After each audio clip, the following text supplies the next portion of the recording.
Boa tarde. Vamos ao Teatro é o nome de uma campanha que está a decorrer durante todo o mês de outubro. Uma campanha que tem como objetivo principal sensibilizar os portugueses e chamar público também para os espaços de oferta cultural. Vamos falar dessa campanha no programa de hoje. Vamos perceber também qual é a importância da cultura na nossa vida, no dia-a-dia.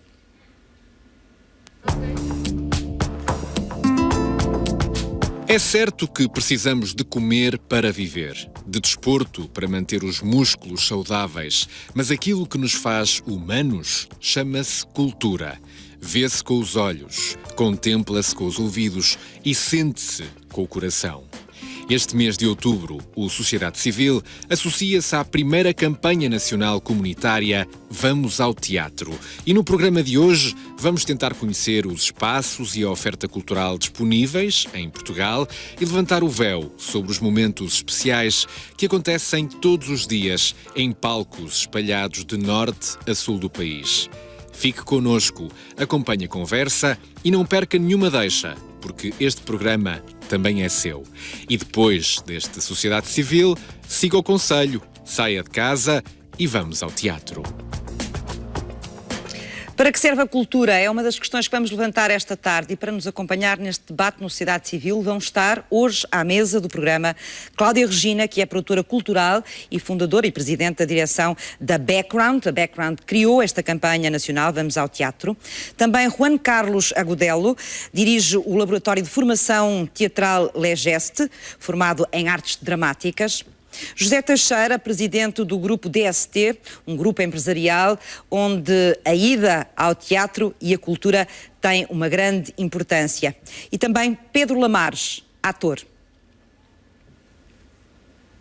E é pelo teatro que vamos começar. Vamos já ao Teatro Nacional de São João, que estreou há cerca de 20 anos a sua primeira produção própria e que está agora com uma peça em cena de Samuel Beckett, Há Dias Felizes. O Sociedade Civil visitou por estes dias o ensaio geral.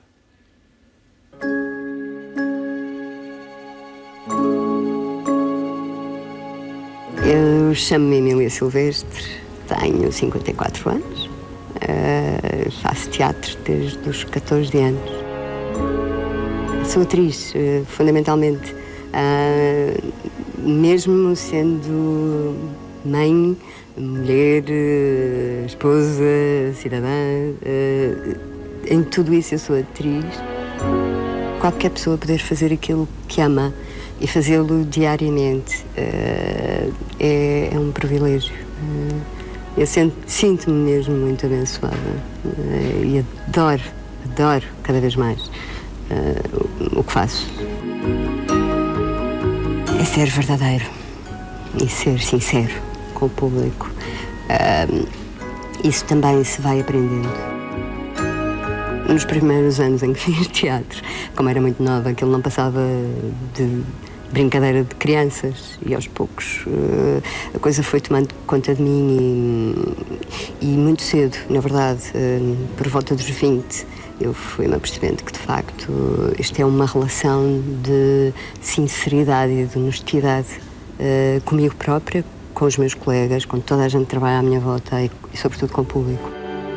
Tenho sorte e o imenso privilégio de trabalhar com pessoas absolutamente fantásticas. Eu nunca me sinto sozinha aqui, é incrível. E então, neste teatro, é sempre um prazer enorme estar aqui, porque esta gente toda que está à minha volta, desde o João, que está ali mais perto, que faz o Willy, toda a gente que anda ali à minha volta, e depois esta gente toda, os técnicos todos, o encenador, toda esta gente que trabalha neste teatro, fazem tudo para que eu me sinta confortável, apesar do monólogo, que é sempre trabalhar sem rede, mas há um conforto muito grande que se sente, sim. É aquele que é mais humano, é aquele que toca com a nossa própria humanidade, com os nossos defeitos, as nossas virtudes, as nossas confusões, as nossas dúvidas. Fazer Beckett, fazer esta peça que tem a minha idade, que foi estreada quando eu nasci, fazê-la agora e perceber toda a verdade da humanidade ao fim deste tempo todo. E as coisas que se mantêm, e as coisas que são estupidamente pertinentes e persistentes no ser humano. Está cá tudo. Os nossos medos, o medo de envelhecer, o medo da morte, o medo de sermos abandonados pelas pessoas que amamos, o medo de perdermos a memória, o medo do passado desaparecer e esta necessidade de querermos ter sempre onde nos agarrarmos em relação ao nosso passado, o de acreditarmos, muito sinceramente, nos dias maravilhosos que já vivemos e nos que vamos viver. Quer dizer, tudo isso é tão atual, é tão de nós todos. As pessoas não têm deixado de vir ao teatro, as pessoas vêm menos porque têm menos dinheiro, né?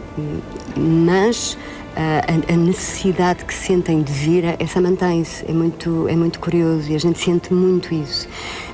E, portanto, quando vêm, são tão generosos quanto nós que estamos aqui no palco. Há, de facto, esse momento dessa partilha, dessa união e dessa força que se estabelece, também como resposta à crise e a este disparate todo que estamos a viver. E as pessoas sentem necessidade de se agarrar às coisas que verdadeiramente importam e que são fundamentais para a sua vida. E o teatro a cultura é fundamental para a vida de uma população, sem dúvida nenhuma.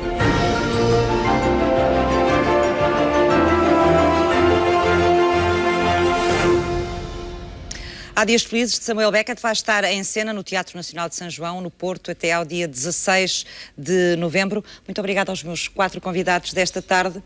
Pedro Lamares, vou começar por aí, porque estava a vê-lo a ver esta reportagem e a apontar aí uma série de coisas, uma série de notas e uma série de ideias. Estou muito curiosa para perceber quais foram as impressões que aquilo que ouvimos lhe deixaram. Sim, viva. Obrigado pelo convite, antes de mais. Pois, eu estava deliciado a ouvir a Emília, e eu gosto muito da Emília Silvestre, desde menino que tenho a Emília como uma referência, como atriz, e depois tive o privilégio de a ter como colega de trabalho e, enfim, uma pessoa por quem eu tenho uma amizade enorme. E a Emília toca aqui em coisas... A Emília é uma pessoa muito verdadeira, de facto, é uma pessoa que está no teatro pelos motivos certos, se é que isso existe, no sentido em que ela está, de facto, permanentemente à procura. É uma pessoa que está numa busca, que não se deixou instalar, que não se deixou sedentarizar. E eu acho que a Emília toca aqui em 2 ou 3 pontos-chave. Eu estava a ouvi-la falar e estava a tirar notas disso. Que havia uma pergunta, não é, na peça, em que lhe perguntavam o que é o texto perfeito. E ela respondia que era o texto mais humano, não é? No sentido que é aquele que toca as nossas virtudes e os nossos defeitos, aquele que toca os nossos medos, portanto, a nossa profundidade de camadas humanas, não é? Eu acho que numa fase e numa sociedade tão manicaísta como a que nós vivemos, não é? A nossa sociedade ocidental, em que tudo está tão dividido entre o certo e o errado, o bom, o mau, o bonito, o feio, e em que nós crescemos no meio de... a sermos consumidores de uma cultura de heróis e vilões, não é? No cinema, esta profundidade que o teatro nos traz, esta possibilidade de nos espelharmos sem termos que ser uma das coisas, especificamente, o teatro e o cinema. Abre outras possibilidades, abre outras portas e outros caminhos para quem vê. Esta forma como ela expressava porque que estava em palco, porque que esta era a vida dela, uma boa síntese daquilo que um ator é ou daquilo que um ator procura ser? Eu calculo que sim. Eu acho, vou ser completamente franco em relação a isso. A Emília pode falar nisso, eu não. No sentido em que a Emília é muito mais atriz do que eu sou ator. Ela é, de facto, uma atriz muito completa. Não estou a falar só de uma questão técnica ou de qualidade, estou a falar de uma forma de estar na vida, de uma forma de estar na profissão, no ofício. Eu divido o meu trabalho em muitas outras coisas que eu gosto bastante de fazer também. A Emília é uma atriz muito inteira e tem muitos anos de um trabalho muito honesto, de uma busca muito séria, trabalhando com teatro mais contemporâneo, com teatro mais clássico. Tem muitos anos de teatro nacional. De facto, para mim, ouvir a Emília é uma aula e é uma inspiração, é uma espécie de norte. Eu identifico-me imenso com aquilo que ela diz, ainda que deva dizer que, para ser bem honesto, há muitas dessas coisas que eu acho que ainda não vivi, que eu não senti, que eu não passei por elas. É um caminho que tem que fazer ainda, como é óbvio. O tempo também é que vai ajudando a fazer esse caminho. Cláudia Regina, bem-vinda. A Background lançou esta campanha, Vamos ao Teatro. Como é que isto nasceu, esta ideia? Eu estava a partilhar com eles antes de começarmos o programa. Isto é uma meia loucura. Isto é uma vontade que nós sentimos, efetivamente, de nos dirigirmos às pessoas e lhes dizermos para elas experimentarem. Porque acreditamos mesmo nisto. Eu acredito, sinceramente, e acho que este é um sonho meu desde criança, eu queria colocar por Portugal inteiro Vamos ao Teatro. Porque... O Vamos ao Teatro aqui é só Vamos ao Teatro? Não, Vamos ao Teatro é um... Ou é Vamos ao Teatro, sala de espetáculo? Sala de espetáculo. A maior parte são teatros sim. Municipais, sim, etc. sim. Que nós temos uma rede pelo país. Sim. Mas também ver outras coisas para além de teatro. Ver espetáculos de dança, de música, concertos, o que estiver disponível. O que nós queríamos alertar era que as pessoas saíssem de casa, experimentassem uma ida ao teatro. Podem fazê-lo no teatro mais próximo delas, perceber que programação lhes está a ser oferecida e escolherem, porque é muito importante que as pessoas escolham. As pessoas, quando vão ao cinema, escolhem o estilo de filme que gostam, quando vão ao teatro, não escolhem. E acontecem muitos equívocos, que é encontrarem um espetáculo que não vai de acordo com o seu gosto, com o seu perfil, e passarem o resto da vida a dizer que não gostam de teatro. Então eu quero desafiar os portugueses a saírem de casa e a experimentarem, escolherem primeiro, perceberem que espetáculo há, porque há espetáculos de todas as cores, para todos os gostos. E porquê esse desafio? Porquê que te sentiu necessidade de fazer esse desafio aos portugueses?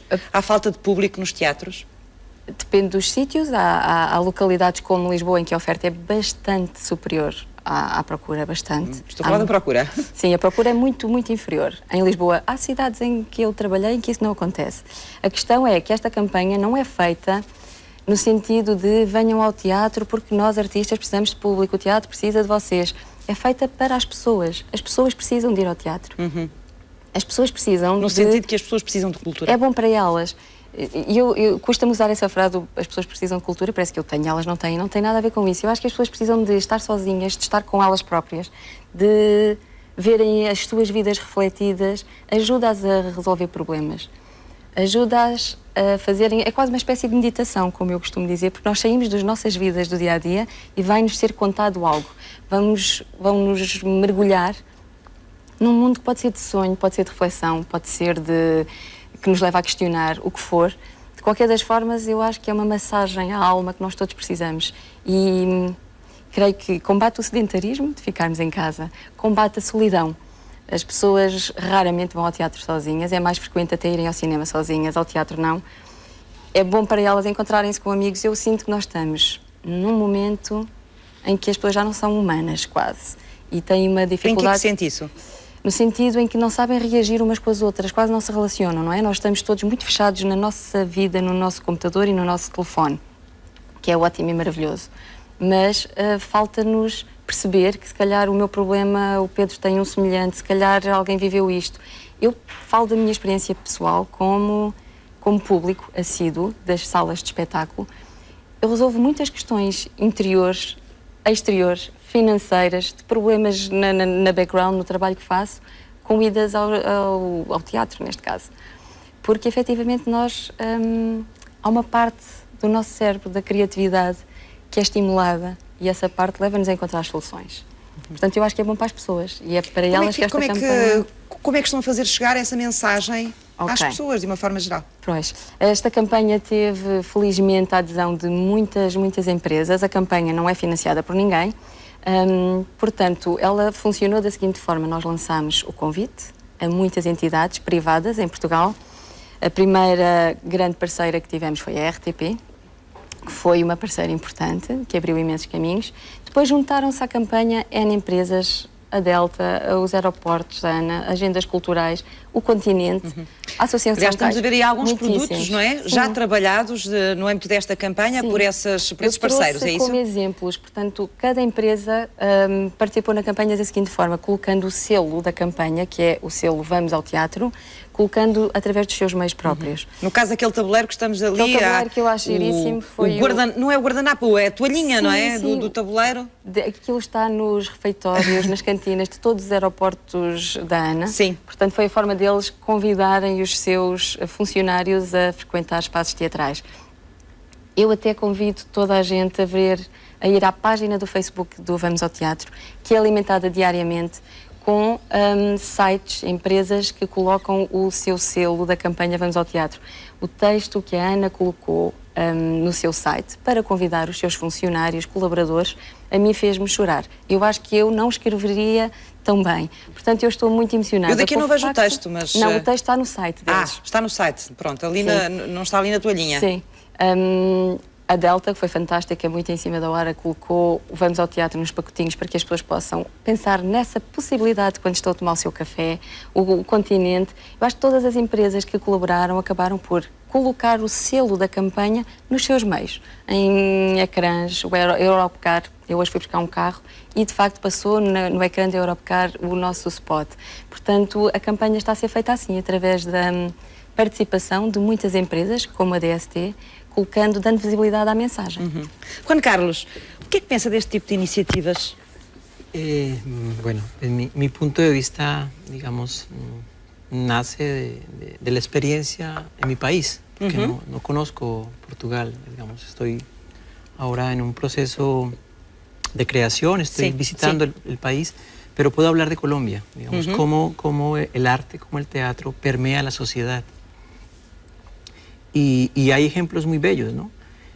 Por ejemplo, en Colombia, en Bogotá, se hace el Festival Iberoamericano de Teatro, que es un gran festival que dura 3 semanas y la ciudad se paraliza.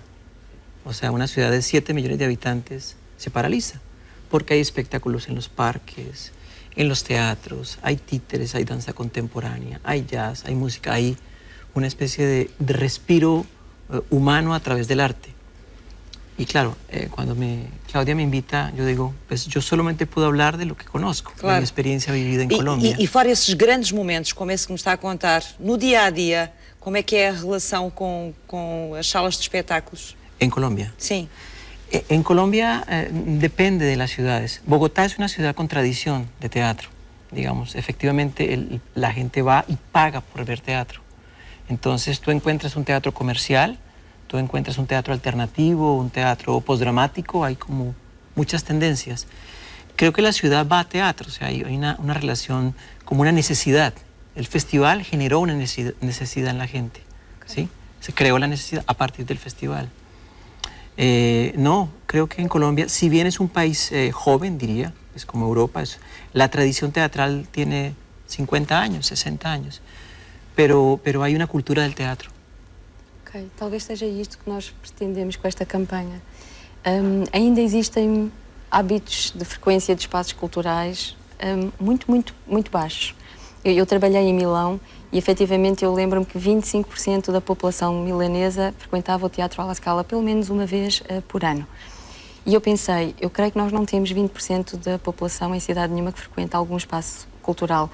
E isto, efetivamente, não é bom para os espaços culturais, para nós profissionais de espetáculo. Isto é bom para as pessoas. Poderá falar melhor do que eu sobre isto o engenheiro José Teixeira. José Teixeira vai poder falar, sobretudo, de uma empresa, a DST, que tem uma relação invulgar em relação àquilo que nós costumamos ver com a cultura, não é? É invulgar porque grande parte das empresas não escolhe este sentido. Mas é o sentido por onde o mundo está a girar. E o mundo está a girar no sentido de um cosmopolitismo, no sentido de encher de muitas literacias a competência dos engenheiros e dos gestores. Aliás, a tragédia que nós vivemos hoje de forma global é uma tragédia de valores. E, de facto, a física, a química, a matemática não são forçosamente as disciplinas que acrescentam valores às empresas. É evidente que, quando nós chegamos às empresas, e nós vemos nos escaparates e nos painéis principais os seus valores. Raramente é depois os empresários sabê-los até um ou um de cor. Portanto, não lhe dão um valor. Assim como, por exemplo... Estão no papel e muitas vezes não são exercidos. É isso. Ou praticados. Veja, não são praticados. Se você chegar a uma empresa e perguntar a um empresário o que é que mais conta na sua empresa, todo o empresário vai dizer são os recursos humanos. Mas se você depois disser assim, esmiuça um bocadinho, mas o que é que o senhor faz com as pessoas? O que a empresa faz é processar salários, férias e faltas, de vez em quando dá umas massás ou dá um ginásio. Mas não é isto que os trabalhadores querem. Mas quando chegam a uma cidade e perguntam a um presidente de Câmara o que é que mais conta na sua cidade, ele diz-lhe a cultura. Olha, desculpe lá, e qual é o seu orçamento para a cultura? é absolutamente miserável. O ponto é que a economia ainda não percebeu o poder da cultura. E esta é uma limitação incrível à competitividade. O que nós pedimos hoje aos nossos engenheiros, aos nossos gestores, eles, sem estas literacias que eu gosto de denominar literacias da beleza, sem as artes, sem a leitura, sem os poetas, sem o teatro, sem a pintura, sem os museus, ficam curtinhos. E curtinhos não são competitivos. Esse é o ponto. O que é que a DST faz com os seus funcionários? Bom, nós de facto depois praticamos, não é? Para além de, há muitos anos nós patrocinarmos a Companhia Teatro, a Companhia Teatro de Braga ainda não estava em Braga, era cena e estava aqui nos Modestos, nós já apoiávamos, portanto, há 30 e muitos anos. E depois ajudámos a fundar aquilo que eu mais me orgulho nos últimos anos, foi ajudar uma companhia como as Comédias do Minho, que é uma companhia itinerante de 5 municípios, por via de um investimento que nós fizemos com a EDF e com a Enel Green Power naqueles concelhos, e por via dos presidentes saberem desta nossa proximidade às coisas da cultura, me pediam um patrocínio para isto e para aquilo. E eu disse, mas juntem-se todos e vamos tentar construir alguma coisa que se perpetue no tempo. E de facto a companhia foi montada, nós patrocinamos a companhia há cerca de 10 anos com 100 mil euros por ano, está a fazer um trabalho pedagógico, como o Presidente da Câmara disse, a minha região é outra hoje, mas é outra sempre, é outra quando se opta por este alinhamento da cultura, e não é da cultura neste sentido puro e duro e erudito, é na cultura muito mais lata. Nós temos um projeto artístico também, que é o Share, que lançamos, o Share Project, onde os miúdos colocam as obras de arte. E aquilo ocorreu-me, para além de resolver um problema do modelo económico de uma galeria que eu não tinha, a ideia não é nossa, foi de uma trabalhadora nossa, mas aquilo que mais me entusiasmou foi esbater um certo manto diáfano que existe em alguns agentes culturais que pensam que a cultura e que as artes, como as galerias, são para umas elites. E que a beleza não deve ser normalizada, que não deve ser democratizada. E, portanto, depois nós ficamos, outra vez, curtinhos. Mas que projeto é esse? Porque nós não conhecemos e não conseguimos acompanhá-lo. O Share é uma partilha, é um website em que os artistas emergentes e não emergentes colocam obras de arte. A comunidade vota. Nós temos, todos os meses, um júri, que é um curador, um artista plástico, no mês passado foi João Louro, este mês é o Miguel Palma, que vale 40% da votação. As obras mais votadas ao fim do mês entram numa galeria física e entra num processo de leilão eletrónico à escala global. Está a ser viral, nós temos cerca de 700 artistas em 6 meses com obras de arte, 7.000 e tal obras. Estamos agora a cavalgar ondas para os hotéis, quando eu digo até casas de decoração. Porquê é que a casa de decoração não há de vender também uma peça de arte quando vende um móvel? Podem dizer um crítico de arte tudo ofendido, mas isso não é arte. Pois é, mas o artista, um miúdo que se formou e que depois tem idade de sair de casa dos pais e que quer a sua autonomia, se lhe perguntarem a ele se isto é arte, ele diz que isto é arte, porque resolve um problema. Mas enfim, o que é que a DST faz? Temos há muitos anos, o maior camarote de teatro-circo é nosso para todos os espetáculos e mais de 17 bilhetes. Para todos os espetáculos. Para todos os espetáculos bilhetes são depois distribuídos pelos funcionários que querem ver os espetáculos. Como é que fazem isso? Essa do querer... Como é que dividem o camarote? Como é que querem? Essa do querer é relativamente diferente. Porque em função, de facto, das peças, eu escolho as pessoas. E às vezes até digo, eu pago-vos com horas extra. Porque aquilo é tão importante. Como? Explique-me lá. Eu vou-lhe dar um último exemplo, que é um Picasso. Original. Um Picasso foi a última peça que tivemos em Braga da Companhia de Teatro, que eu, quando fui à vernissage, fui à estreia, eu disse, os meus trabalhadores têm de vir em massa ver este texto. Porquê? Porquê que sentiu e porquê que acha que era importante eles verem aquilo? Porque é a história da arte, é falar de um tempo que se lutou muito na guerra, na Segunda Guerra Mundial, para se proteger a arte e o valor da arte, e que, quando nós olhamos para o passado, aquilo que não passa são as referências da arte. As pessoas, toda a gente as esquece, mas os artistas, as grandes obras que se fizeram, ficam as coisas da cultura, essas não passam. E é preciso nós, na economia, percebermos isto para, em cada momento, construirmos o nosso passado, achou que os seus trabalhadores tinham que ir ver Têm de ir ver. Então, e se alguns o que é que não, fez? se alguns não, eu não posso, eu digo, pronto, então isto é uma obra que tem de acabar e metes horas extras e eu pago as horas extras. Isto já não é só um ponto de oferecer os bilhetes. Ele vai como se fosse um trabalho. Faz parte do trabalho. E, portanto, se eu te dissesse que amanhã esta loja tem de inaugurar... E eles não ficam a olhar para si de boca aberta? Aceitam? Eles, como isto é há muitos e muitos anos, já sabem depois o que é entram no Casa campus, já sabem o que é Casa Gasta, já me toleram. E depois, como eu avalio, no ponto de vista do desempenho, muito este tipo de sintonia, de coincidência, as pessoas, de alguma maneira, vão lendo. Nós, por exemplo, temos um prémio de literatura há 20 anos, não é desde ontem, já vamos falar não é? dele, mas o que é que os seus trabalhadores fazem no dia-a-dia? Quais são as tarefas deles? Uns são pedreiros, outros são carpinteiros, outros são eletricistas, outros são engenheiros, outros são economistas, mas em todas as formações, por exemplo... Imagino que alguns deles foram pela primeira vez ao teatro consigo. Lá no camarote claro, mas antes disto, sabe o que é que nós fizemos? Levamos o teatro à DST, por exemplo, A Morte de Judas, que é uma peça de Claudel, brutal, e foi dada para a cidade e para o público português em geral nas nossas instalações. Nós tínhamos uma fábrica de rochas ornamentais. Portanto, e a peça foi ensinada lá. E foi também foram também as pessoas de fora, não é? De fora. Por exemplo, agora a comemorar este mês. Está-me a falar de muitas coisas ao mesmo tempo, é muita informação, pois eu não consigo processar. Vamos voltar um bocadinho atrás. O que é que os seus funcionários, depois dessa pressão que faz com eles para eles verem os espetáculos, depois de irem, mesmo que sejam pressionados, aqueles que vão mais desconfiados, digamos assim, falam consigo a seguir? Consegue perceber qual é a reação deles àquilo que eles viram, ao que assistiram e à experiência que tiveram? Têm sempre um enorme prazer e dizem-me isso. O que custa é dar o passo para exatamente, como dizia a Cláudia, sair do sofá. Mas todos nós temos de ter nas empresas programas muito concretos daquilo que valorizamos.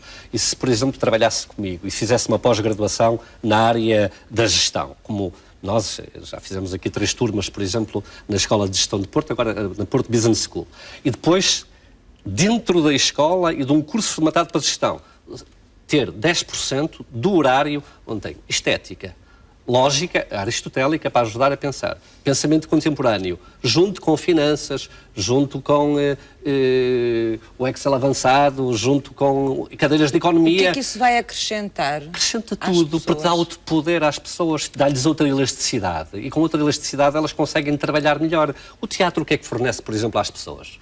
A maior parte das pessoas, todos nós, e eu sou o paradigma disso, temos o nosso feitio próprio. E às vezes o nosso feitio na equipe não funciona. O nosso feitio, quando estamos com um cliente, não funciona. E o teatro sabe o que é que ajuda? A sermos quando não somos, a sermos um personagem que cumpra a função de agregar a equipe. Como normalmente eu controlo essa narrativa, ele acaba sempre boa pessoa, que é ao fim do dia o que eu quero que muitos dos meus trabalhadores é que tenham um poder cultural fortíssimo, mas que sejam boas pessoas. Então, controlo-lhes o texto. Cláudia Regina, no nosso contexto, esta visão que já tem é completamente fora do comum? Em relação àquilo que nós estamos habituados a ver. Exato, é fora do comum, ouvir, com muita pena da minha parte. Sentir. Eu acho que mais empresários... Eu estou muito feliz que o engenheiro José Teixeira possa estar aqui hoje, porque acho que o que ele tem a dizer é muito importante. E acho que, efetivamente, Portugal ainda está uns passinhos atrás de muitos países, porque tem medo que as pessoas pensem, opinem... ponham em causa a autoridade de quem a tem. E isso é de uma burrice indescritível por parte de quem está à frente de qualquer equipa. Eu tenho uma equipa muito mais pequenininha, o background é uma mini estrutura, mas tento sempre que toda a gente que trabalha comigo, e tenho jovens bastante mais novas que eu a trabalhar, tudo o que trazem, para mim, é equacionável, é de ouvir, é de receber, é de percebermos o que é que isto tem de bom para nós. Nós, em Portugal, temos, infelizmente, muitos empresários, os velhos do Restelo, que há 30 anos aquilo funcionava assim, que têm muito medo de mudar, muito medo de abrir as portas. E as pessoas ligam muito este consumo cultural a... Eu até acho que o problema da política também reside aí. Há muito medo que as pessoas, de facto, aprendam a pensar. Sendo que, quando nós todos pensamos, opinamos e estamos felizes, as empresas produzem 3 e 4 e 5 vezes mais. Esta campanha foi dirigida sobretudo ao público individual, às pessoas, não é? Sim. Às pessoas. Sim, porque... mas até que ponto fazia sentido pensar isto também de uma outra forma, envolvendo nomeadamente as empresas, e É o papel que as assim, empresas a podiam campanha ter foi feita através do envolvimento de muitas empresas. A lista é muito grande, temos mesmo muita, ao Corte Inglês, Continental. Empresas que se envolveram na campanha. Empresas privadas, mas exato. A minha questão é até que ponto é que depois temos empresas que elas próprias dão dentro da empresa, não é? Eu neste envolvimento um passo nesse sentido. Pronto, eu creio que esta campanha e o facto de termos falado com os diretores das empresas, os diretores de marketing ou os administradores, e termos conseguido que eles aceitassem divulgar esta mensagem, já foi um primeiro passo. Claro que daí a chegar ao gosto que o engenheiro José Teixeira tem e à consciência que eu acho que basicamente é óbvio que é preciso nós na cultura encontrarmos parceiros privados, isto é essencial, é um dos trabalhos que a Background Mais faz, é esse, é tentar encontrar, porque nós temos pedidos de apoio por parte dos artistas semanalmente, muitos. E tentamos fazer este encontro com os privados, porque efetivamente é um encontro que é muito útil para as empresas. O investimento é sempre baixo em relação à visibilidade que ganham. E, portanto, acaba por ser um caminho até para, às vezes, publicitar-se marcas que as empresas ainda não perceberam. E os empresários, daí até fazerem com que os seus funcionários, de facto, se tornem consumidores culturais, vai um passo bastante grande. De qualquer das formas, eu tenho aqui, trouxe um estudo. A não ser que sejam obrigados a isso. Mas às vezes, deixa só, Cláudia, há também uma simetria que falta, que são os agentes culturais que também se põem numa posição, por vezes... O tal véu diáfano, aquele véu diáfano, é só para alguns. Cria ali uma barreira, percebe? Existe. Na arte isso é muito... Porque senão já deixa de ser arte. Na literatura, há aqui uma literatura que alguma malta ali dos trabalhadores pode ler, mas a literatura dura, isso aí... Nem toda a gente percebe. Já ninguém...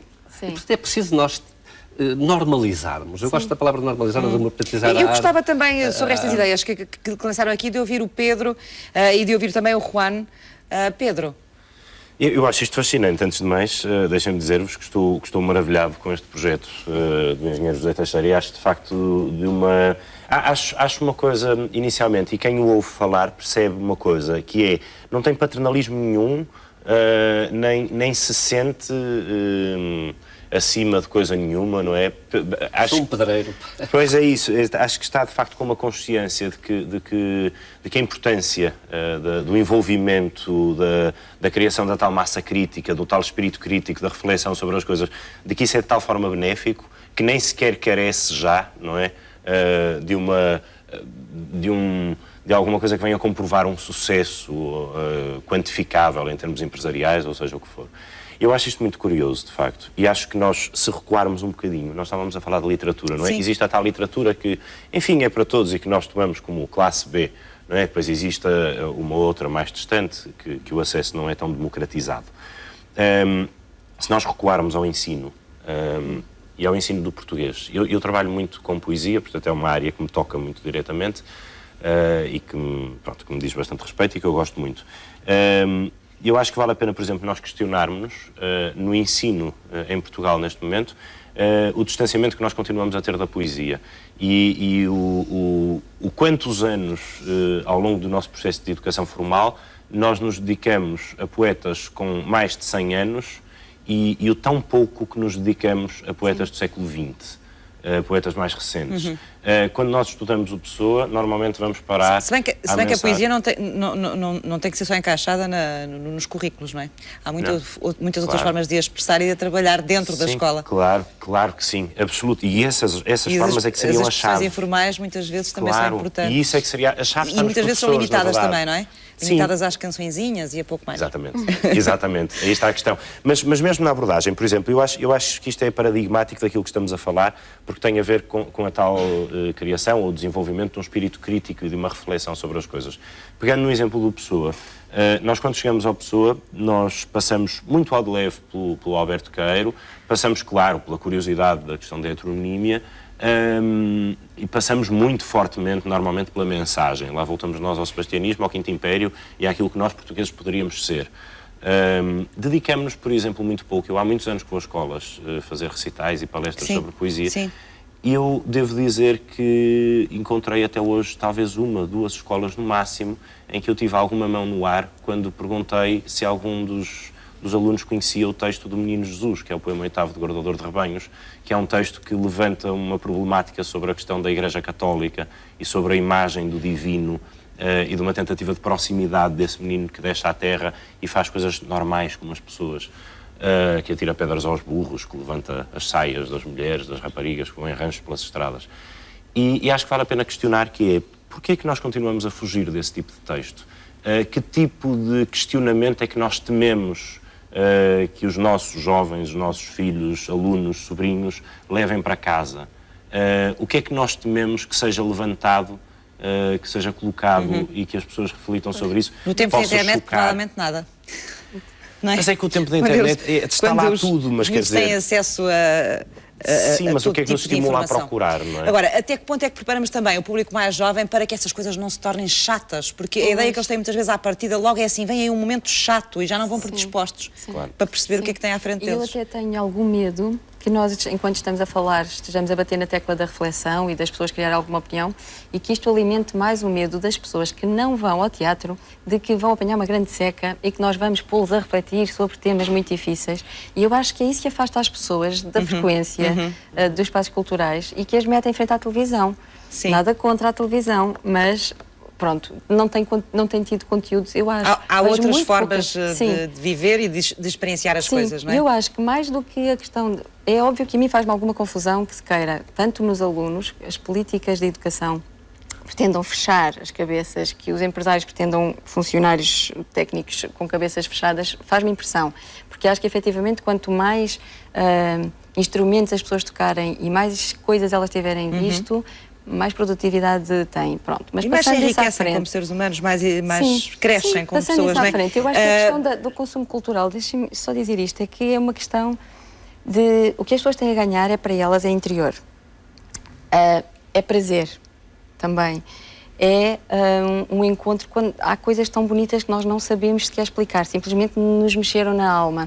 E isto é para elas, não é para as levar a refletir, é para nós, pensar. É para nós todos. Sim, é para todos nós. E há coisas lindíssimas que estão a acontecer nas salas de espetáculo em Portugal, mas lindíssimas, e que a mim apetece-me fazer o que o engenheiro faz, obrigar as pessoas, mas não tenho esse poder. Então resolvi fazer a campanha. É uma forma de chegar lá de outra maneira. Esta campanha passa também por alguns depoimentos, penso eu, que têm sido feitos. Um deles é o do Carlos Paulo. Por exemplo. Vamos vê-lo, está bem? Okay. Já voltamos. Já tentou a experiência de vir ao teatro. Sabe que é a forma cultural mais antiga para unir os homens. Os gregos tinham espetáculos de teatro para 5 mil, 6 mil pessoas. E hoje temos a maneira que temos tudo à mão e não temos uma coisa muito importante, que é ouvir histórias olhos nos olhos. Não damos lições, não damos moral, não ensinamos nada. Inquietamos. E depois através do riso, do choro, da emoção. Porque nós crescemos, os seres humanos, através daquilo que o outro nos dá e do que nós devolvemos ao outro. Experimentem uma noite e vão ver que é tão bom como amar uma pessoa. Juan, gostava de ouvir sobre este depoimento. Yo creo que el teatro tiene la capacidad de tocar el alma humana. Y sucede, ¿no? Que el teatro interroga. O sea, tú vas a teatro y sales con preguntas.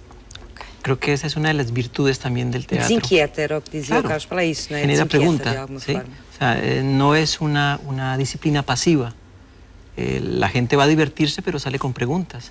Porque tú te ves en el personaje, tú te identificas a la acción, tú te identificas a la situación. Y es un ejercicio que te pone en un plano activo. ¿Sí? No sucede con la internet ni con la tecnología. Não acontece quando eu vejo um filme na televisão ou uma telenovela? Sí, pero es más selectivo. Hay ciertas películas que te tocan el alma, otras no. E a televisão... Agora, uma sala de espetáculos tem uma envolvência física que a televisão não tem. É isso, o problema é que nós, na televisão, continuamos sozinhos. Nós até podemos ver um muito bom programa, mas continuamos sozinhos. E ontem houve um ator italiano que também nos deu um depoimento para a campanha e ele dizia, efetivamente, o facto de tu ires experimentar determinadas emoções, que há um programa que te está a ser apresentado, e fazê-lo ao pé de outras pessoas, tu sentes que não estás sozinho. Aquelas emoções são sentidas em conjunto.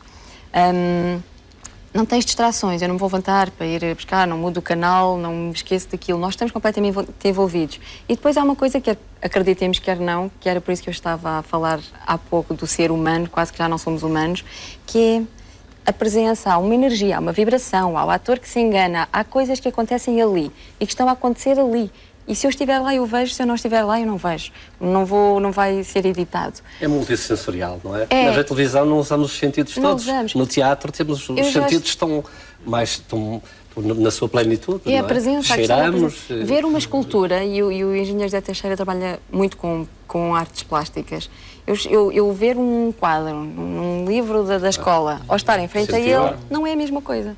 E, efetivamente, no teatro há uma questão de energia. Eu vi a estreia do espetáculo que o Carlos Paulo tem agora em cena, que é o Evangelho segundo Pilatos, está na Comuna, e é um texto genial, como quase todos os textos do Erich Emanuel Schmidt, é fantástico. E ele dizia-me, ele não é uma pessoa católica, e dizia-me, eu no fim do espetáculo tinha aqui alguém que é completamente alérgica às religiões e que me dizia assim no fim, pá, fizeste-me gostar do Jesus. E ele diz, mas é que o teatro é isto, é mexer com as nossas percepções. Não é que ele acredite, não é esse o objetivo dele, mas mexer com as nossas crenças, os nossos preconceitos, aquelas certezas que nós temos e que nos fazem intransigentes. Ele abana um bocadinho. E eu acho que para que esses preconceitos sejam abanados, nós temos que estar lá. Não podemos estar com tantas distrações. Vamos voltar ao Teatro Nacional São João, rapidamente, porque está lá o Hélder Reis também esta tarde e está com a administradora do Teatro Nacional de São João. Vamos tentar perceber como é que o teatro mexe e trabalha com o seu público no dia-a-dia. Olá, Eduarda, mais uma vez muito boa tarde e bem-vinda ao Teatro Nacional de São João. É Teatro Nacional desde 1992 e tem belíssimas estratégias quanto à cativação do seu público. Comigo está a Presidente da Administração deste teatro, Francisca Carneiro Fernandes. Muito obrigado pela disponibilidade. Começamos por algumas das vossas muitas estratégias. O turismo.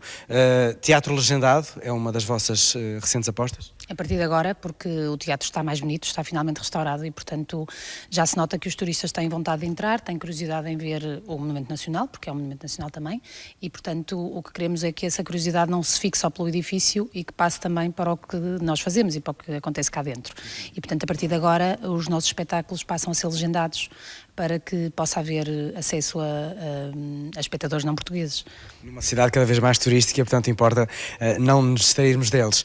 Falando dos jovens, vocês têm uma proximidade muito grande com as escolas, não só quando as peças refletem ou autores ou textos das escolas, mas também para incentivar os jovens a conhecerem o teatro, experimentarem o teatro. Sim, temos vários. Essa nossa política já vem de há algum tempo e já começa a dar frutos. Além de desenvolvermos projetos específicos com escolas, como estava a dizer, com espetáculos que fazem parte do projeto curricular de alguns anos, há sempre uma proximidade muito grande com alguns professores que começaram por ser nossos embaixadores, um programa especial para professores, mas são nossos espectadores assíduos e tentamos organizar vindas com as turmas e com os alunos, ou que pelo menos suscitem a curiosidade junto dos seus alunos. Temos preços especiais para jovens e tentamos ter sempre alguma atividade que possa suscitar mais a vontade de vir ao teatro a esses jovens, porque achamos que é muito importante desde pequenino de começar a ganhar o hábito de vir ao teatro. Estamos no sítio onde o público aplaude, mas o teatro, vocês não se restringem aqui. De quando em vez abrem as portas também aos bastidores e incentivam as pessoas a venham conhecer este nosso monumento? Temos visitas, há alguma curiosidade para visitar o edifício e estamos a ver se conseguimos encontrar meios para reforçar essa nossa capacidade de resposta aos pedidos. Nós fazemos visitas por marcação, tem que ser por marcação, mas já fazemos 2 vezes por semana e queremos ver se conseguimos reforçar essa possibilidade. E quando falamos do público mais jovem, também famílias, também há incentivo para que pais e filhos façam uma experiência conjunta de teatro? Temos preços especiais para a família, temos normalmente os espetáculos de mais longa duração, têm sempre pelo menos um dia em que os pais podem deixar as crianças mais pequenas que não podem ver o espetáculo numa oficina, portanto tentamos ocupar e divertir as crianças, ou ensinar muitas vezes com coisas que têm a ver com o teatro, enquanto os pais podem ver o espetáculo, normalmente são oficinas ao domingo à tarde, e que têm tido bastante procura também. Depois há outros programas que temos feito, a noite no teatro tem sido das mais procuradas, já começamos há cerca de 3 anos, os miúdos vêm dormir uma noite no palco e isso suscita a curiosidade e a vontade de ver o que é que se passa ali e o que é que se passa aqui também, não é? Está tudo interligado. São estratégias já com bastante tempo, já é possível difícil perceberem os frutos que estão a colher deste vosso cuidado para com o público, não só quando vem ao teatro? Eu acho que nós já vimos, o público tem vindo a crescer e, portanto, vimos frutos desse nosso investimento. Claro que a crise também afetou um pouquinho a capacidade das pessoas poderem gastar parte do seu dinheiro em cultura e em virem ao teatro. Portanto, o público vai oscilando com esta crise, sente-se que vai oscilando. Agora temos público muito fiel. A nossa missão passa também pelo desafio de cativar público novo, público que não costuma vir ao teatro e que acha que não gosta de teatro ou que não tem uma aptidão especial pelo teatro, e para ver se conseguimos cativá-los também. Venha experimentar. Muito obrigado pela sua disponibilidade e um ótimo trabalho. Obrigado. Obrigada. Muito obrigado. São belíssimas estratégias para cativar o público há muitos anos, de famílias até aos mais novos, de escolas até ao turista. Assim se faz o teatro e se aplaude o teatro na cidade do Porto, a partir deste que é o seu Teatro Nacional. Teatro Nacional de São João, onde está hoje o Hélder Reis. Já Teixeira, há pouco estava a falar aqui da leitura, porque para além das idas ao teatro, essa é uma área que trabalham também, não é? A leitura e a fotografia têm uma série de prémios, não é? Que criaram, entretanto, como empresa. Para incentivar estas artes, não é? Isso. Se nós justificamos que a cultura é a variável que mais influencia a competitividade da empresa, nós temos de dar consistência a esse objetivo estrutural.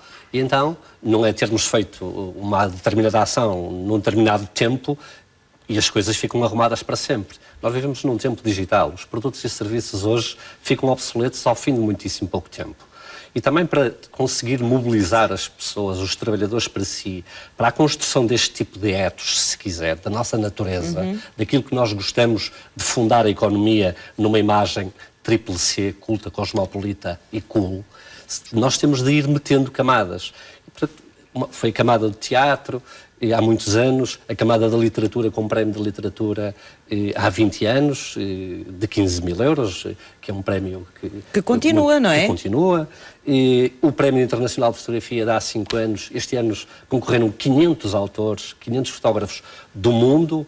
Depois oferecer livros no dia de aniversários dos funcionários, dos funcionários, oferecemos um tem livro. Tem uma prenda, damos um livro. A todos os funcionários dos nossos 1070 trabalhadores recebem um livro e um cartão meu no dia de aniversário. Todos os dias eu tenho de enviar os parabéns a alguém, porque alguém faz anos, mas mais do que isso, por exemplo, nas escolas, nos agrupamentos escolares, nós também oferecemos a 8 mil alunos dos agrupamentos um livro no dia de aniversário de cada aluno. Não somos nós que escolhemos os livros, mas nós pagamos o livro. E apenas tenho de fazer uma coisa na escola, que é cantar os parabéns ao aluno na primeira hora e o menino fazer uma fichinha de leitura para contar, para anotar português. Que é para com base no livro. Como eu quero faz cultos. E isto é um processo de criar faz que gostem, porque depois diz ao tio, ao pai, este miúdo vai receber livros durante 12 anos da DST. Quem sabe um destes miúdos vai ser daqui a uns anos o que vai ser uma bomba atómica porque tive esta ignição. Se calhar eu tenho este tipo de sensibilidade por causa das carrinhas da Gulbenkian, não é? Um adulto provavelmente muito mais instruído, e mais muito mais competitivo. E, portanto, como a economia se funda na cultura, nós temos de dar consistência. E agora diga-me, como é que os seus colegas empresários veem essa sua história de trabalho, de vida e da empresa que já tem uns anos largos? Há uns anos eu era assim um pouco esotérico, digamos, era aqui um tipo com umas ideias excêntrico. Que não vai longe. Que não vai longe. Mas há uma metáfora que agora está num livro muito interessante, O Antifrágil, do Taleb, que diz que o vento apaga a vela e dá força ao fogo. E, portanto, há empresas que foram vela e o grupo é fogo. É fogo porque tem outras competências, porque em tempo muneu-se de muito mais ferramentas, muito mais armas para resistir a ambientes de crise. Mas que perguntas é que eles lhe fazem em relação a essa... Qual é o ganho? Mas sabe que... Qual é o ganho e como é que lhes responde?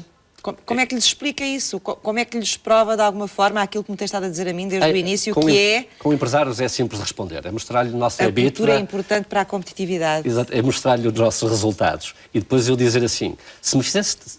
Eu tinha de ser justo consigo e responder-lhe sinceramente. Se dissesse, neste contexto de tanta turbulência, onde a indústria da construção colapsou, porquê é que vocês continuam a subir na vossa faturação, no vosso resultado, no vosso EBITDA e a baixar o net debt EBITDA, que é um rácio importante para os bancos? E eu digo-lhe assim, por causa da cultura. E eles convencem-se? Mas não há, mas eu estou-lhe a dizer isto do fundo do coração, com um papel que tem no nosso orçamento sempre uma rúbrica que é despesa estratégica. Se as pessoas não investem quando ganham nessa despesa, nessa rúbrica de despesa estratégica, de investir numa parceria, nós, por exemplo, é que depois este tipo de relação cria aqui empatias que são virais e são empatias muito, muito positivas. Nós vamos ter agora o nosso encontro de quadros. Outra vez vêm as comédias de Minho fazer um número e depois as pessoas sabem, os nossos convidados sabem que nós vamos ter um programa, já estão sempre à espera de qualquer coisa. Nós todos os anos editamos livros, patrocinamos de alguns autores que as editoras, por uma razão ou por outra, não apostam. Como nós oferecemos cerca de 10 mil livros por ano, portanto, eu posso editar 3 ou 4 livros e depois ofereço esses livros que eu escolho, que estou a patrocinar. E, portanto, isso facilita a vida, digamos, a todos, às editoras que não tinham patrocínio. E dá oportunidades, provavelmente, também a novos autores que não conseguem, muitas vezes, espaço nas editoras. E os nossos trabalhadores? Lendo sempre. Nós temos agora um projeto que é ler 10 horas por semana. Se meter isso como objetivo e, portanto, depois optar entre estar a ver a televisão e a ver uma cena que devia ser proibida a ver no contexto da formação cultural de um tipo crítico e proativo. Se nós lermos 10 horas por semana, que não é difícil, são 40 horas, você leva ali 3 livrinhos e ele vai ficar muito mais poderoso na negociação. Porque se as pessoas não lerem, ficam com um armário de palavras muito pequenino. E depois não conseguem convencer o cliente a comprar-lhe. Mas depois tem mais. É que nessa relação de empatia, o cliente está a dizer, quando é que este tipo vai embora? Este tipo só está a falar de futebol ou só está a falar de pedra? E as minhas conversas com clientes começam sempre pela cultura. Pela peça de teatro, a contar-lhes o projeto do Share, abrir o website, a falar-lhes de um poeta que li, a citar... Começa por aí. E aqui há uma forma de amaciamento que mais nenhuma disciplina tem. É uma bela estratégia, não é? Esta do José Teixeira. Catarina, mas eu queria perguntar-lhe, porque acho que valia a pena aqui, com certeza, aprofundarmos um bocadinho mais esta ideia, que é perceber como é que o teatro contribui para a riqueza. Para a riqueza económica? Sim. Porque eu há bocadinho estava aqui a agarrar neste estudo. Foi um dos estudos, a Secretaria de Estado da Cultura encomendou alguns estudos com o projeto de Cultura 2020 e há um deles que foi desenvolvido pelo professor José Tavares, que chegaram a muitas conclusões. Eu gostei muito porque este era um estudo de economia e cultura e é um encontro muito difícil, não é? São duas coisas... Mas a verdade é que existe a economia da cultura e também os agentes culturais, eu estou de acordo consigo, têm que efetivamente encontrar outras formas de gestão dos seus projetos. E eu estava aqui a ver, tenho muitas conclusões que o estudo chegou. Um deles diz, os indicadores, critérios muito bem identificados de felicidade individual parecem responder positivamente à exposição a atividades culturais. Ou seja, isto é uma delas.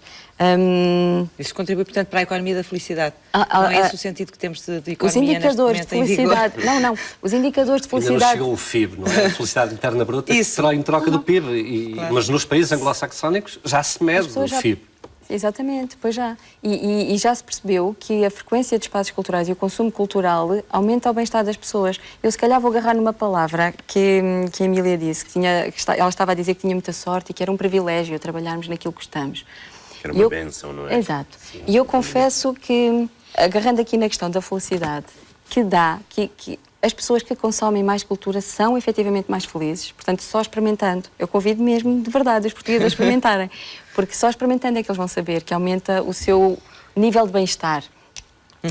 Eu não era tão grande, eu era na escola, fazia o que os outros países a sério fazem, que é ter sempre disciplinas de humanidades até ao fim da licenciatura. Têm de ter sempre uma disciplina de filosofia, de antropologia, de artes, do princípio ao fim da licenciatura. Retórica e oratória, nomeadamente. Sim. Mas eu Muito gostava bem, de dizer deixa-me- algo sobre aqui esta sorte, a Diga, questão da depois queria sorte. fazer uma pergunta aqui ao Muitas Juan vezes me também. acusam de que nós temos imensa sorte, trabalhamos no que gostamos. Pedro, tens imensa sorte. E eu penso, eu espero que o meu médico também goste do que faz, sinceramente. E acho que os únicos professores que me marcaram na vida são aqueles que gostam do que fazem. Eu acho que devia ser o direito mais básico de todas as pessoas, era fazerem o que gostam.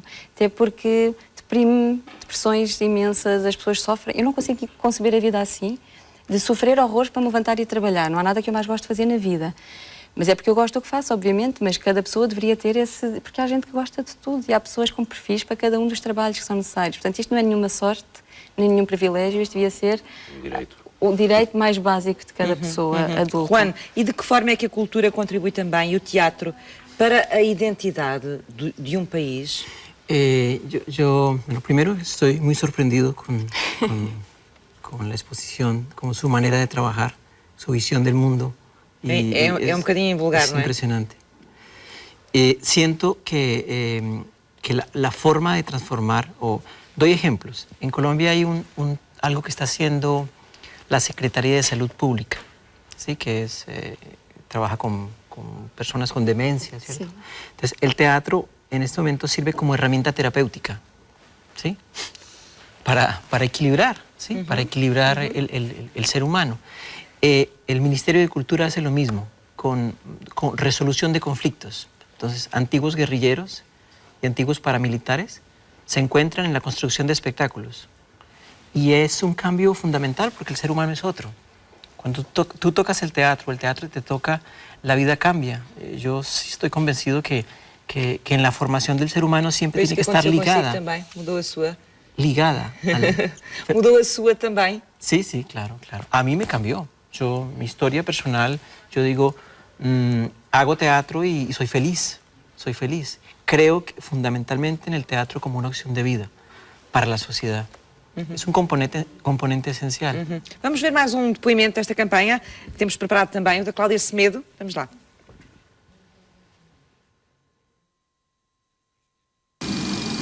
Eu acho que tu e tu e tu e tu e tu e tu e tu e tu e todos devem vir ao teatro. Porque ao contrário do que está a acontecer aqui, nós não nos tocamos, nós não sentimos, nós não ouvimos a pulsação, a respiração. E é tão interessante. Venham experimentar. Foi muito clara, um depoimento muito Mais curto, mas a sentidos. falar naquilo que nós estávamos a falar há pouco, precisamente, não é? Do que é da envolvência de uma sala de espetáculos e dos sentidos todos despertos, que não acontece como acontece na É uma questão de televisão. vibração e de emoções que passam. É muito difícil. Esta campanha vai terminar no final do mês? Supostamente Ou vai era uma continuar? campanha, pois... Ou é para continuar? Inicialmente era para ser o mês de outubro em força, mas há muitas empresas que vão continuar durante o início de novembro. A espalhar a mensagem, é isso? Sim. A TAP vai ter nos seus voos, nos vídeos, a SANA também, a RTP também. Portanto, há algumas que vão prosseguir durante o mês, provavelmente os pacotinhos de açúcar também, se não se gastarem todos até lá, aparecerão ainda durante o mês de novembro. Como é que se consegue ter, ou como é que a Cláudia vai conseguir ter uma noção daquilo que espalhou durante este mês? Nós já temos um clipping bastante interessante, porque as empresas todas nos fizeram chegar em que espaços é que estão a colocar a mensagem. A DST é um exemplo engraçado porque eles adaptaram o logotipo. Uma possibilidade que esta campanha tinha era, existe no nosso site da Background, www.background.pt, ainda lá está o logotipo disponível para as pessoas fazerem o download E poderem usá-lo, é isso? E podem ilustrá-lo. Ou seja, cada empresa pode adaptar o logotipo, ficará Vamos ao Teatro, mas podemos colocar algum ícone que tenha a ver com a nossa empresa, com o nosso município.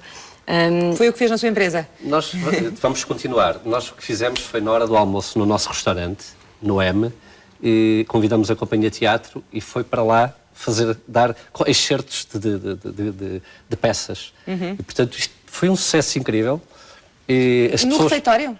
Não, não é no refeitório, então, é no restaurante. Ah, é no restaurante. Cantina e refeitório não existe. Nós pusemos a concurso o nome e é o M. M de mulher, M de mãe. E sim, é o nosso restaurante, é um sítio, é um lugar muito cosmopolita. Enquanto na altura das pessoas fazerem a refeição, foi? Sim, sim. Montamos um palco e os atores vão trabalhar. E apresentaram na altura essa... Estão a apresentar. Sim, mas que ligação é que isso tem com a... É no âmbito da campanha. Foi este desafio. No âmbito da campanha... Foi no âmbito da campanha. Nós trouxemos, não vamos ao teatro, o teatro vem à DST. Pois. E, portanto, metemos o teatro dentro do almoço, que é um bom lugar para colocar. É um bom teatro, sim. O teatro à mesa. Sim, dá é uma bom. boa O discussão, M também, o M de mesa. O Continente, por exemplo, solicitou-nos, disse que também queria ter um envolvimento mais proativo e solicitou-nos alguns descontos que lhes interessam, obviamente, mas ainda assim eles convidaram os seus clientes, não para vamos ao teatro especificamente, mas em algumas cidades para um espetáculo específico e conseguiram oferecer descontos para esses espetáculos. Portanto, houve um envolvimento engraçado, eu acho, de algumas empresas.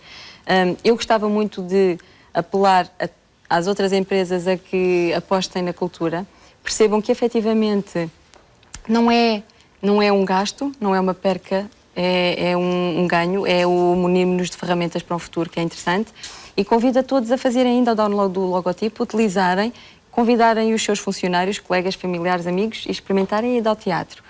Sobre o aviso de que devem saber o que vão ver. Porque isto é uma coisa que me causa também alguma confusão, que ninguém diz nunca, eu não gosto de música. Pronto, porque eu posso não gostar de música ou daquela heavy metal música, ou um rock pesado, mas gostar de música... não é? E no teatro há essa diversidade. Eu costumo comparar, porque as pessoas acusam muito os artistas de pseudo-intelectualoidismo e fazem coisas difíceis. Eu costumo comparar a apreciar um bom vinho. Todos nós gostamos de um copinho de vinho. Há as pessoas que são conhecedoras de vinho e que não é qualquer vinho que as satisfaz e que conseguem reconhecer a qualidade de vinhos. Há pessoas que bebem de vez em quando e estão ali no meio. Ninguém vai dizer eu não gosto de vinho, não é? Portanto, eu posso não saber apreciar. Vamos existir técnicas, não é? Sim, já não temos mais tempo. Nós vamos ter agora a Companhia de Teatro a ensinar a respirar lá na empresa. E mais ninguém ensina a respirar bem do que uma companhia de teatro. E pode ser para fazer teatro, é importante respirar bem no dia-a-dia, para trabalhar também, não é? Para trabalhar também é importante. Já estamos a acabar com o tempo. Já acabamos mesmo, portanto, fazemos esse tchim-tchim de que estava a falar em relação à campanha. Vamos esperar que ela continue. Deixamos também o seu apelo e o seu pedido para que as pessoas vão à página e façam download do selo, se quiserem fazê-lo. E pronto, vamos ao teatro. Muito obrigada por terem estado comigo esta tarde.